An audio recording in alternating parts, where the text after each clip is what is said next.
as the Toronto Blue Jays are off to the American League Championship Series for the first time since 2016, and to do it, they vanquished the evil empire, knocking the New York Yankees out of the postseason again in frustrating fashion for them. So much to dive into. So let's do it. Let's talk Blue Jays, Yankees, as the ALCS is now right in front of Toronto.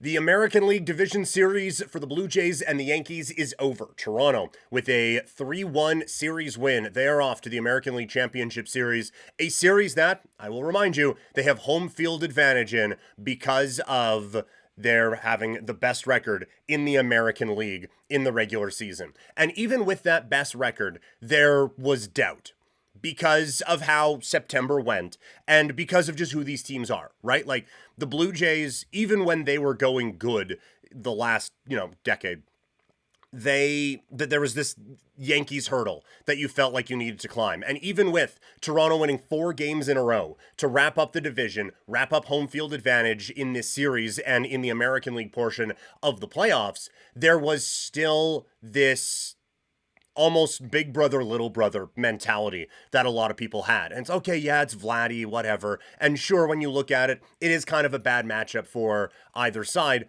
But, I mean, really, it's the Yankees. So there was just this thing hanging over it. And in the end, the Blue Jays stayed the Blue Jays and were able to come away with the series victory. And so many things to talk about around this one, but just that is as team effort a performance as you are going to see.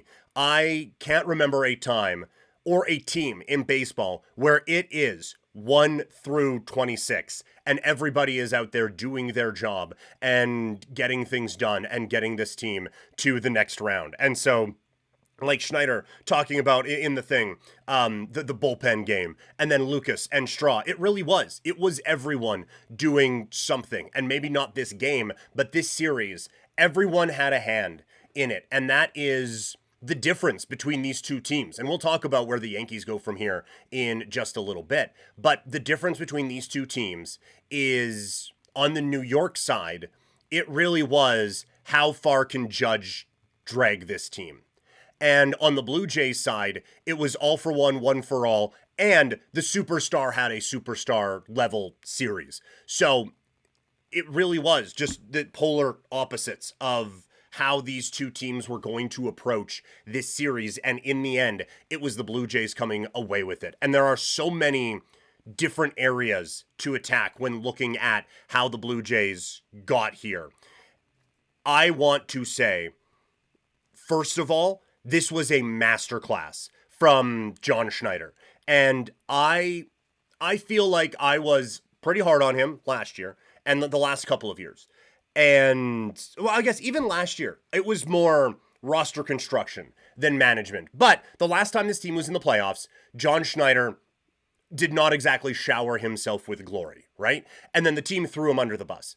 But I thought that there were a few times where people were starting to turn a little bit, and I was like, look at what he is getting out of this pitching staff all season long. Like Scherzer, I know he doesn't make the playoff roster for the American League Division Series anyway, but Scherzer was a big part of what the Jays did in the middle chunk of the season. He didn't pitch for the first couple of months. The Eric Lauer being the savior thing, that was pretty legit for a lot of the season. And they had to piece together a 4-person rotation and then bullpen games for a lot of it. So, I mean, they've been training for this moment for a really long time when you look at how the season went. And then looking at this roster and thinking about it.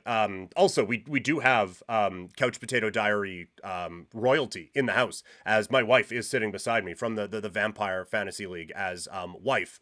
So you're not seen on TV, but give the people a hello. Sup? See, she's there. But we were talking about it today, and it's like the Blue Jays made a 20-win improvement from last season. And so she just asked, like, how did this happen? And it's not like they went out, I mean, they tried, but it's not like they went out and got the big name in free agency. They got Santander and they got Scherzer. And they didn't get a lot from those guys this year. And especially in winning time, they didn't get a lot from those cats.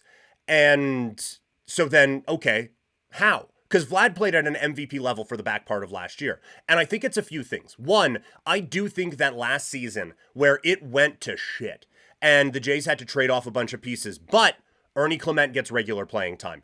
Alejandro Kirk gets regular playing time. Joey Loperfido gets regular playing time. Didn't work with everyone. Will Wagner got regular playing time, and then Will Wagner got dealt. So, hits and misses all around. But you allowed the Nathan Lucases of the world to get these chances and everything like that. And because of that, not only do they get those regular reps and those regular opportunities, but now you give the coaching staff a full off season to figure out what's the best way to utilize this team. And that is where I think John Schneider has done a masterclass all season long. He has said it. He's not a big bunting guy. I have said it. I'm not a big bunting guy. But when it's Miles Straw with a weighted runs created plus of 29 points below league average, all of a sudden you can talk me into bunting. And they do it. They do all of those things. And it is Schneider and this group recognizing the way to get the most out of all of these guys. To use the wrestling analogy, what we always hear in ECW, Paul Heyman, he knew how to accentuate the positives and hide the negatives, which seems very simple, but when you look across the way, and it's the Yankees, and it's like, well, Jazz is our second baseman, so he's going to play second base, and we're going to swing away, and that's what we do. That's just what they do. And for the Blue Jays, it was, okay, what is the way that we can get the most out of Ernie Clement? What is the quintessential Miles Straw that we can get out of him? And the Blue Jays found that way and were able to get 10% more out of everyone on the roster. And all of a sudden, 200%, right? So I feel like that is the way that the Blue Jays were able to accomplish this and get them there. Tall John in the Twitch chat, this season was a full team effort. 1 through 9 supported Vladdy when he was not on. You're right.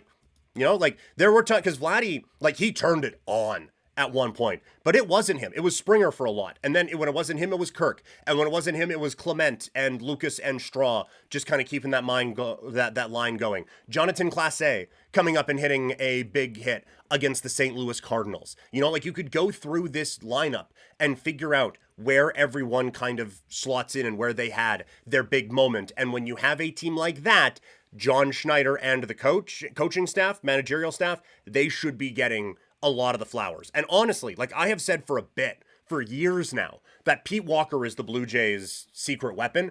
He needs to be getting more manager buzz, because now he gets kind of promoted to bench coach, and along with being the pitching coach, and to see what he was able to get out of that rotation, and to see what he was able to get out of the strategy around all of this, just 10s across the board. Excellent work by everyone to be able to get the job done. As far as the players go in Game 4, obviously the bullpen stepped up. And there's a YouTube short and a TikTok out there of me saying that I hated the roster construction. I hated that they just went with 3 starters and then went with the bullpen game. And then you see some people saying, well, it's not really going to be a bullpen game because Lauer's going to come in right after and eat up a chunk of innings. And that wasn't the case. They bullpen gamed the hell out of this. And you can tell it was a lot of planning, a lot of strategy. And unlike years past, where it was, this is what we're going to do, and this is the plan, and don't deviate from the plan, because then emotions get involved, and F your feelings, we just have to stick to the facts and stick to the numbers. And then you pull Barrios in the 4th inning of a playoff game against his former team when he's dealing, and Kikuchi deals slightly less, and you lose a game. The Blue Jays had a whole lot of, if this, then this.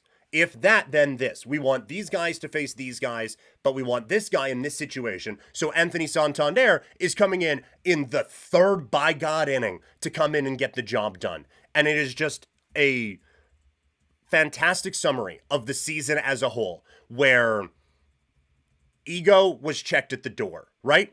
Bassett and Scherzer are still, Barrios too, still on the bench. Still helping out the team, still celebrating, still doing all of those things. Sir Anthony Dominguez probably hasn't pitched in the 3rd inning of a baseball game since he was 10.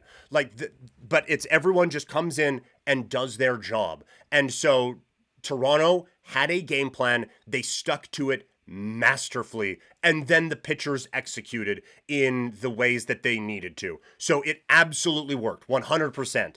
And Toxic in the chat before said, so what are your thoughts on the bullpen game going forward? I think, look, it worked. It was amazing. They did it fantastically. I don't want to do that again.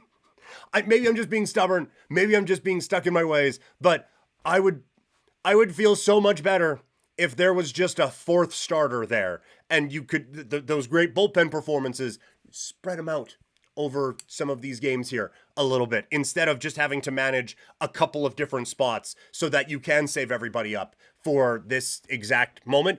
They've proven if they have to do it, they can. And they've done that a few times this year. But I would really, really rather just not having to deal with that again. That would make me feel so much better, because that was stressful as all heck last night, trying to get all of that put together and watching them do all of that. Still going to get to more from this game, a lot more from this game. We have a bit going on here in the chat. Tall John on Twitch saying the only blessing was asking for last night was for the ninth. For the ninth was for Judge not to be the potential tying run, and it was a huge sense of relief when they got the first out in the ninth. Yeah, 100%. Did I selfishly want Judge to be the last out of the ninth inning? I did. That would have been fantastic. But yeah, to get those add-on runs in the eighth and the ninth, I believe, to really just chip away and put that risk further away so that it's not just all of a sudden one swing and the game is tied and now Yankee Stadium has life. To make them have to string a bunch together when you knew that there was a Gausman or a Yasavage safety net behind Hoffman, that was such a relief. I would have intentionally walked Judge even if the bases were loaded, let them have a run, because the other side of the coin was he could tie it with one swing and a grand slam. Yeah, that's fair. Like he was at that level in the series, and so was Vlad, and I am very surprised that they ended up pitching to Vladimir Guerrero Jr. in the spots that they did, and we'll talk about that as this goes on. Tall John also saying one of the best bullpen games ever in baseball. Admittedly, I don't have that list in front of me of my personal picks for best bullpen games ever. I don't know how you could do any better, aside from those games where a pitcher gets hurt in the first inning and then the bullpen carries it for like a no-hitter the rest of the way. But it was masterfully done. Everyone came in and did exactly what they were required to do. Varland gives up a couple bombs in the last game. Doesn't matter. Still comes out there barking like a dog, throwing 100 by guys. Yariel Rodriguez, biggest leverage spots he's pitched in his big league career. Doesn't matter.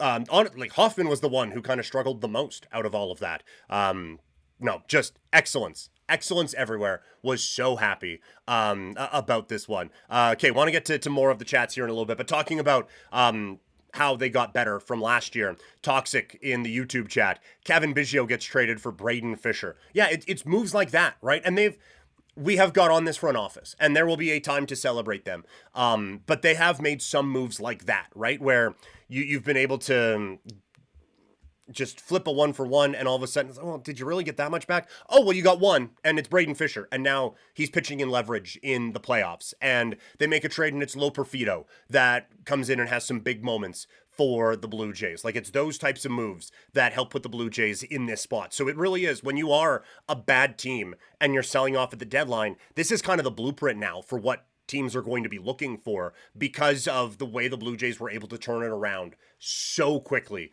with the core that they had, the process that they had, and then the players that they were able to bring in. But the big part of all of this was Vlad Guerrero Jr. And I know that there are other big-time performances in this series, but this was what we were waiting for from Vlad. This is what we were excited about when we were getting reports of Vlad Guerrero Jr.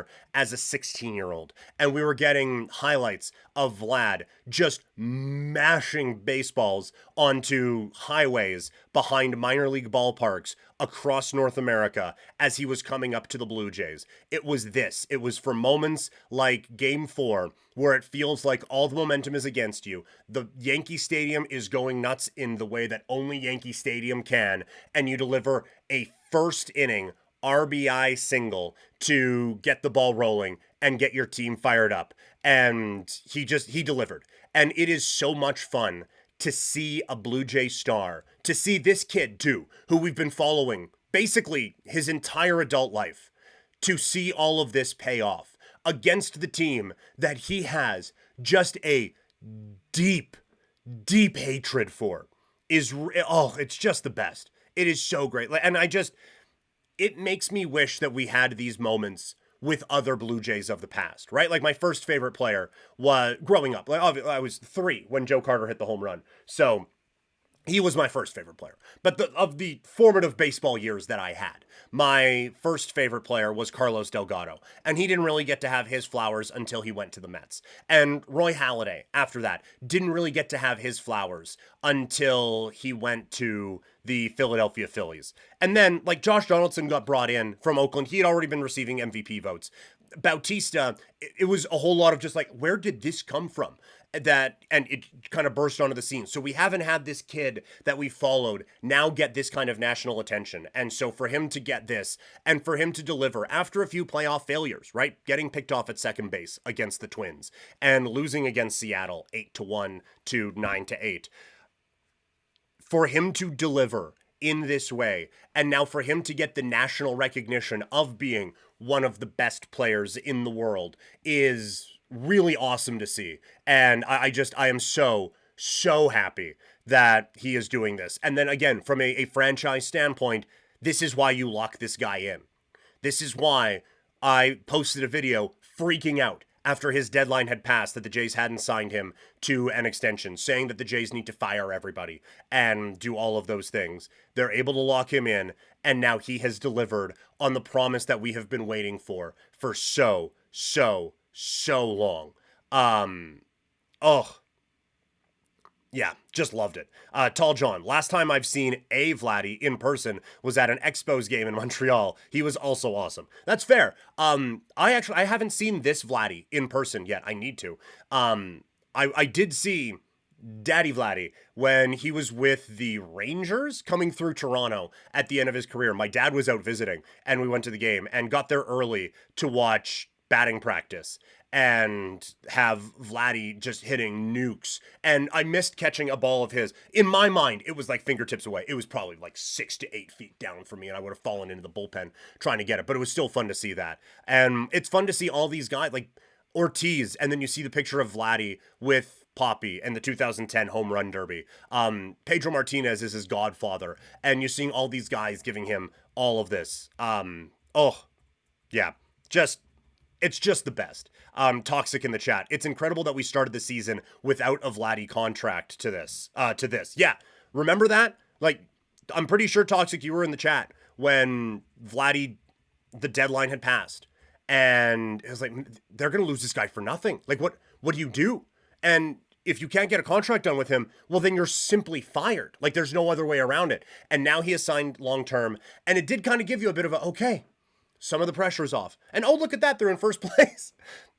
It's been a roller coaster ride this entire season. But as we've talked about before, it is not just Vladdy. It is the whole team that has set the tone. It was, and last night, you see it in the chat here on YouTube. Toxic asking, favorite moment in game number 4. Mine was Nathan Nukes with the single. That would, when Lucas hit the single, that was when I allowed myself to feel like, oh, they got this. This is it. They are going to win this series. Because, like, if you saw the video I posted yesterday or have heard me talk over the last little bit, I was really worried about that game. With Schlittler pitching the way he did against the Red Sox and with just the Blue Jays of it all, I was very worried still when they couldn't get the job done in game 3. And when Lucas gets that single, that was the moment to me where it was, okay, this is happening. This is the thing. So that would probably be my moment as well.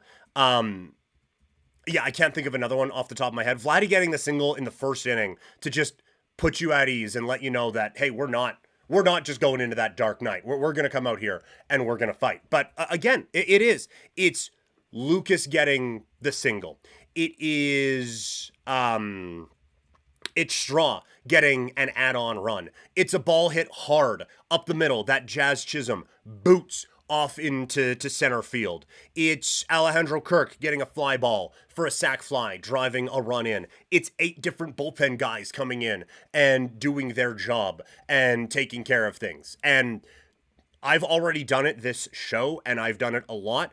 There are some times where we can compare to the past a bit too much, but this is very similar to 92, where it was the trenches. That's what you would hear about. Like they had the stars, obviously not the 93 level, but they had White, Allrood, Alomar, Carter, Morris, Ward, Cone, Hankey, right? Like they were really good, obviously, but they had the trenches guys as well. And it's Derek Bell going down with an injury when he's supposed to be the hot prospect. Well, then they find journeyman Candy Maldonado. And what does he do? Hits a walk-off hit to win a game in the World Series. Young Ed Sprague gets called up and hits a game-winning home run in Atlanta to give the Blue Jays their first ever World Series win. It is very similar to that, where it is just everyone has a role, everyone has a job, and everyone is doing that job really, really well. And they did it to the point where they knocked the freaking Yankees out of the postseason. I can't believe it. Just can't believe all of this happening. Yeah, the straw dagger, excellent. Tall John, Maple Leafs and Habs fans stuck around at the rink to watch the end of the ALDS, to go from rivals to cheering together all in the same night and facility. It's what sports does. I mean, it breaks people apart and brings the worst out of a lot of people. But when it brings people together, that's the best. And I saw that as well. That was really cool to see. And the Let's Go Blue Jays chants as the game was going on, that was awesome. It was funny for Morgan Riley to acknowledge, like, hey, we heard those in negative ways for a while. So it was fun to hear him on a positive side. And to see Crosby in New York watching, the game didn't go as well, but on opening night in the NHL, watching that was so cool as well, even though that game didn't necessarily go the way that we wanted it to.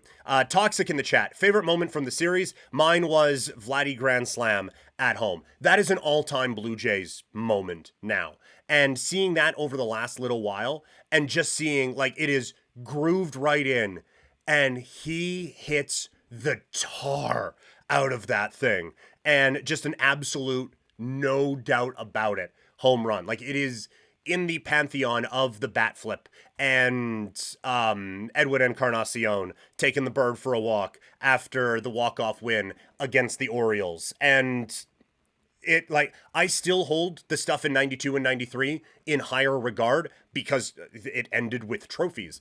But if the Blue Jays are able to go on and do more from this point, but then this goes into Alomar against Eckersley, and it goes into nothing will be Joe Carter, but it gets up into that stratosphere based off of that moment. Other favorite moments, Trey Savage not moving when Gresham calls time there. Judge striking out with the bases loaded was a pretty high level moment for me. That one was pretty sweet as well. So just so many from this whole series that are going to stick with us for forever. And yeah, tell John, the guy in the second level caught it with his bare hand. That was pretty sweet as well. And so now the reminder is that the Blue Jays are going to the American League Championship Series, and they are doing it by beating the Yankees, and they are doing it without Bo Bichette, who missed the final couple weeks of the regular season and still finished 3 hits away from leading baseball in hits. And every sign is now pointing toward that cat getting his opportunity to get back into the lineup, which just makes them that much more dangerous and just adds to everything that they can do with this group. It will be interesting to see how he gets integrated into the lineup. A lot of people are suggesting that just start him out at DH. I think that is up to his health. If he is healthy enough to DH but not healthy enough to play the field, he is DHing. This isn't a wait and see or anything. You get him in there, and Springer has to play the outfield. Oh well, that's fine. He is not going to be worse than Santander out there. But it does lead to the question of who comes out. Because you can't just, because an injured guy comes in, you can't now just have 27 guys on the roster. And so I am thinking either Santander or IKF. Santander, I said before, he has that big game-changing power that no one else in the lineup, aside from Vladdy, can really have. Like, he hit 44 home runs last year, and he came up with a big hit, and we love him for it, but I just don't know how much he really has there. If they want to keep Santander, which I will imagine they will, I could see it being IKF who comes out. He made the error at second base, and with Bo coming back, you have enough positional versatility all over your team that you don't need another guy to do that. So my guess would be IKF is the one who comes out, and Bo, if he is able to play, goes back to short. Jimenez goes to where he's a Gold Glover at second base, and Ernie Clement shifts over to third base. Barger probably goes to the bench, and IKF gets sat down after that. That's probably how I see it all playing out. But this is, it is a huge boost to be able to get that, and having Bo be able to come back in and give this team a bit of a lift. I'll be interested to see what they do with the pitching staff as well, but that's for another video for another day. Tall John, I was wondering how deep they had to go to get Bo back, but do you want to rock the boat that is currently working? Yeah, Bo, if it was almost anyone else, like if it was trying to get Davis Schneider back in the lineup, then maybe you just let it play out. And if things are going a little awry, all of a sudden someone has shoulder inflammation and they come out and Davis Schneider checks back in. But again, the reminder that you have to be sure that Bo is healthy and Bo is ready. Because if he isn't, and you have to take him out of the lineup, you either are just having a dead spot in the lineup, or Bo can't come back for the World Series. That's how they do it. If you take someone off of the roster, then they are gone for the next series. So you have to be sure that that guy is ready. But I think for him, because he just so easily integrates back into everything, and because he has been a part of the locker room the whole time, and because he's an all-star and all of those things, you put him in the lineup and you figure the rest out around that. The one thing I would caution, because we're having a great time today, right? We've all watched the Yankees lose 100 times. And we have all watched Michael Kay talking about hanging on the rim in August. And, well, why don't you hang on the rim in October? And then it immediately cuts to Vlad Guerrero Jr. hitting a baseball comically far into the Toronto crowd and all the different plays around that and everything there. We have made fun of the dude from wherever who was posting, oh, didn't realize you win a series in one game, Yankees in 4, and doing all the dunking on him and all of that. We have all had our fun. I want to remind everyone, that was the American League Division Series. There are still 2 more series to go. And so I'm not here to rain on any parade. Let's have a time with this over the next little while. But for the team, this can't be the World Series. And I know some people scoffed when they celebrated clinching a playoff spot and all of those things. I am a firm believer the world sucks right now. Baseball's a really long season. They've been doing this since February. And now to this point, celebrate your wins. Celebrate all of them. The fact that teams don't throw a parade after winning a game, considering how long the season is, beyond me. So, all that, whatever. But it is going to be different feeling against either the Tigers or against the Mariners in the next one. There isn't going to be that built-in hatred of that team. And there isn't going to be that first time in a while now. You would hope that there would still be that urgency and that intensity because a trip to the World Series for the first time in most of your fans' lifetimes is on the line. But we have seen this before where it was really intense against the Rangers and you weren't able to match that against Kansas City and they were just better. And you weren't able to get that urgency and that offensive flair back against Cleveland and you somehow lost a very winnable series in 5 games. Whoever the Blue Jays play in the next round, the Jays had a better record than them. And whoever the Blue Jays play in the next round, Toronto should feel very good about their chances. But just don't let a 5-game series against the Yankees be your World Series when the actual World Series is well within your grasp. 4 wins away from it right now. So that would be my only caution for Toronto. Tall John in the chat. I think Seattle would be good for Blue Jays fans. Seattle is almost Skydome 2.0 every July and August series. Yeah. How great was it the last 2 days to see a lot of blue out there in the Bronx? You know, like there were a couple spots of Yankees here and there. That was a lot of Blue Jays fans out in New York. And so that is what I am hoping from this stretch here for Toronto, where they have had a bit of a time getting free agents the last little bit. And you get the pieces written about how Shohei not going to Toronto was good for baseball because of this, that, and the other thing. You can just go by if you want. It's okay. I'm gonna. Okay. Say hi to wife, everyone. Hi. Bye. Oh, my dog's leaving too. Yeah.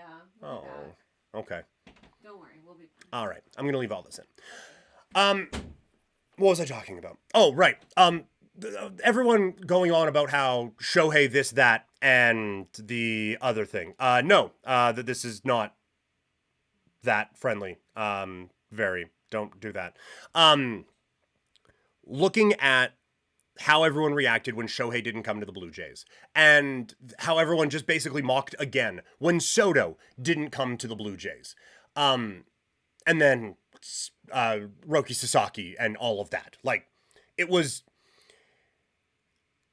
difficult to see all of that. And so one thing I am hoping from this run is everyone get a look at how passionate this fan base is. And everyone notice that it got pretty loud when the Blue Jays would get hits in the Bronx. And the camera was shaking when Alejandro Kirk hit a home run and all of that. Like, I am hoping the rest of baseball catches on that this fan base is just as passionate as all of yours down in the States. Just because we have a different sport that we call our national one, don't get it twisted.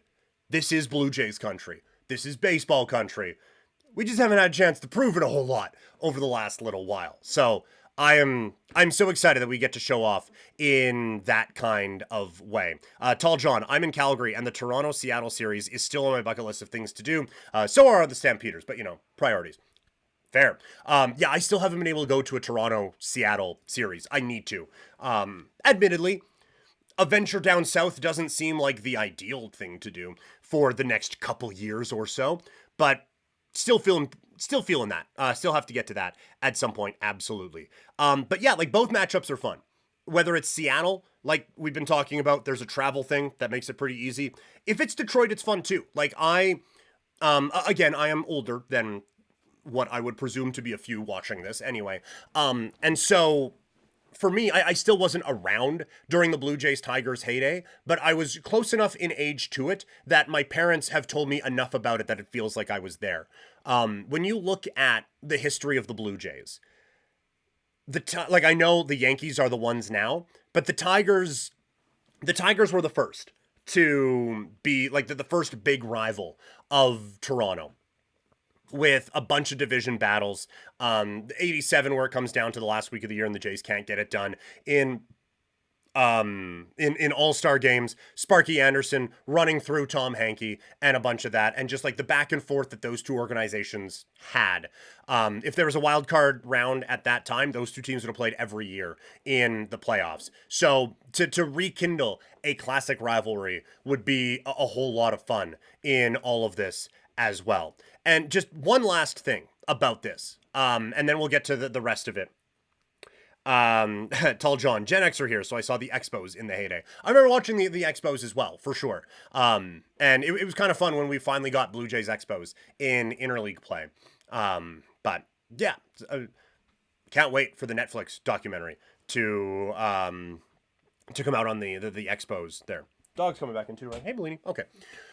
Rude. Don't call me that. Oh. Well done. I've been thinking for the last bit about why this feels different. Because it's not like in 15, they hadn't been to the playoffs since I was 3 years old. And then you had everything that went along with it. But this still has a different feel to it than that time, doesn't it? Like there's just something about waking up today. And even last night, like calling my parents after the game was done and yelling, "Start spreading the news," and all of that, and seeing the Yankees lose on everything, and then waking up today and just still having this feeling like it is different from times past. And I do think it is because of the Yankees. I do think it is because for so long that team has had their thumb just on top of the Blue Jays. And I said before that this big brother, little brother thing, it is more than that. Like Yankees, Red Sox for a while felt like big brother, little brother. Yankees, Blue Jays has kind of felt like big brother and like little brother that was had as a few years after the fact, like way past. And it's like, okay, we're kind of paying attention, but not really. Like it has always felt like we have been just fighting and scratching and clawing, not just to compete in this division, but just to get anyone to notice what we are doing. And so now to be able on that stage for the first time against this team to be able to knock them out, and not just knock them out, but with a couple of tense moments aside, kind of kick the shit out of them. You know, like 10-1 in game number 1. Yeah, it was close for a bit. Judge strikes out with the bases loaded that could have changed everything. And then the Jays just pile it on. And in game 2, Yankees make a game of it late, but Toronto had 12 runs before the Yankees had a hit. Like Toronto beat the piss out of them in this. And Michael Kay wanted to talk about run differential back in August. Pretty good run differential this series. Nice little plus 15 hung up on you in 4 games. So for the Jays to be able to do this after for so long just feeling like an afterthought or a barely thought of at all, and to burst onto the stage like this, and with a team like this, where it isn't just, well, we went out and bought a bunch of guys and that was it, but it's prospects that we have watched for a long time come up, a manager that we watched with those guys come up for a long time. And then to have the close calls of the last couple of years of maybe we'll get Ohtani, maybe we'll get Soto, maybe we'll get Freddie Freeman, maybe we'll get Jose Ramirez, and have it all not pan out, and each time be told, well, good thing those star players aren't going to Toronto because that would be bad for baseball. Well, it seems like things are going to get real bad for baseball because this does feel like a lot of best case scenario happening with this Blue Jays team. And there is something special that there feels about it. I don't know how repeatable this all is, but this team isn't going away. And to have this all play out the way that it has with the Yankees, with the close calls with the players, and with the prospects that we've followed all breaking through, it just feels so rewarding. And who knows where this journey will take us, but already it feels like one of those this is why you watch moments. And so I'm just basking in all of it right now. I can't wait. I can't wait.